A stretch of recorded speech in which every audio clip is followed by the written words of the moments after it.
Hello, this is the third of the videos in which I'm talking about novels that are connected in one way or another with my own latest novel, Astral Travel, about a daughter who is trying to understand and find the truth out about her late father. The three I'm going to talk about today are two Irish novels and Kurt Vonnegut's Slaughterhouse 5.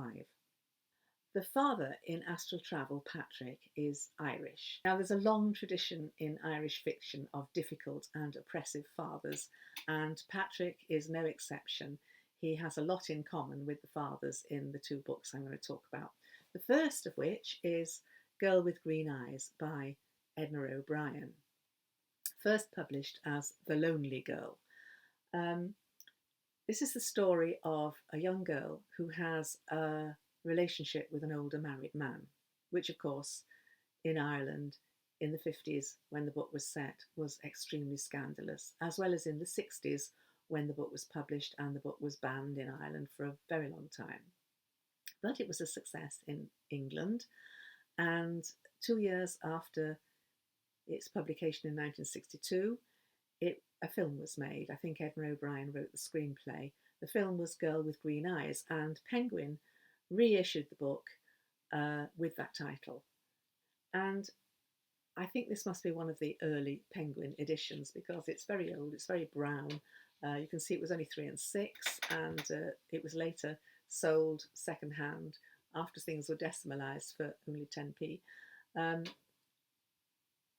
can't remember how long I've had it. I read it a long time ago.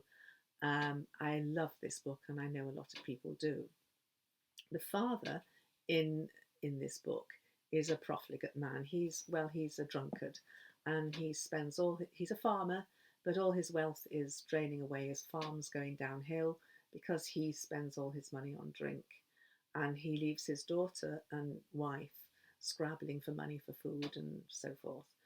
And he also polices his daughter's sexuality, and he can be violent when his anger is aroused, which it often is over that issue. Then he can become violent, and it's the same with Patrick in Astral Travel. Patrick is a big spender. He doesn't spend all his money on drink. He does spend his money on drink, but he spends it on other things too for himself. And he leaves his family in poverty a lot of the time. And also, he polices his daughter's sexuality, his two daughters, Jo and Kathy. And if they misbehave in his eyes, well, then he beats them. And the upshot is that in both novels, Kate in Girl with Green Eyes and the elder daughter, Jo, in Astral Travel, escape as soon as they possibly can away from this repressive background and the violent father into the wider world, a world of different values.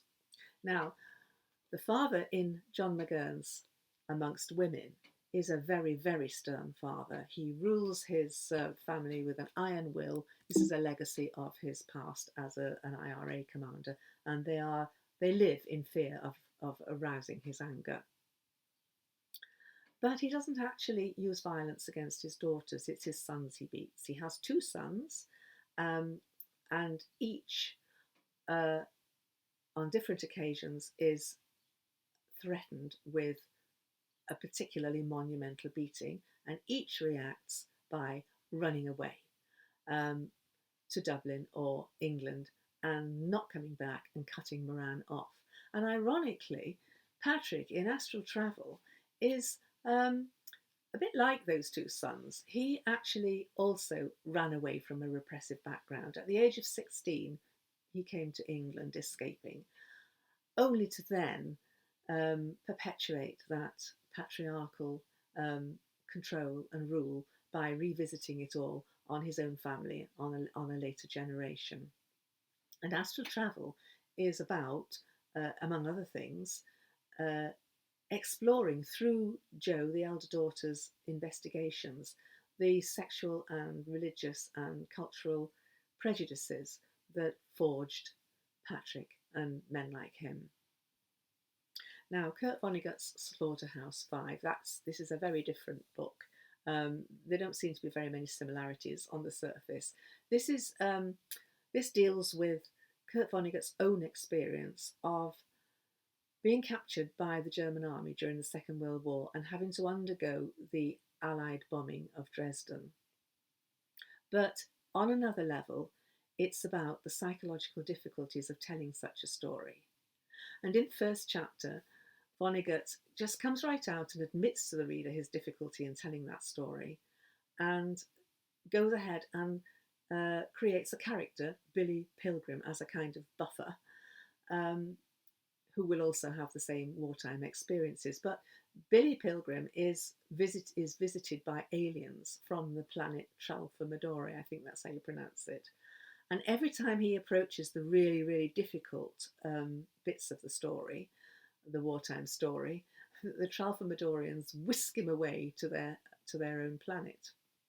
And this is, of course, a symbolic and structural illustration of the difficulty of telling this particular story. Now, the opposite happens in Astral Travel. Well, I didn't actually, when I was writing Astral Travel, it didn't occur to me that I was being influenced by Slaughterhouse 5, but I think that actually must be the case.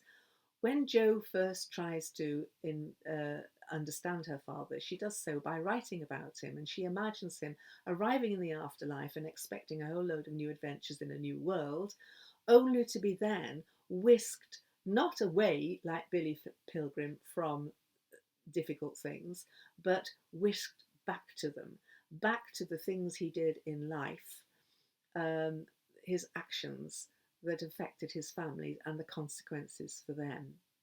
So, yeah, both novels are about the difficulties of telling a story. Jo has a particular difficulty um, because she doesn't understand her father and she doesn't know the truth about him.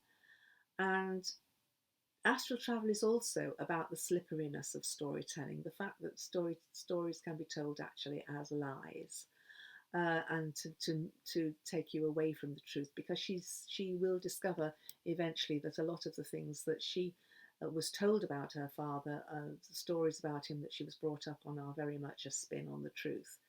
But at the same time, it's about the redemptive power of storytelling, um, when you can finally find a truthful way of telling a story. So those are the three novels today, and next time I'll talk about two more.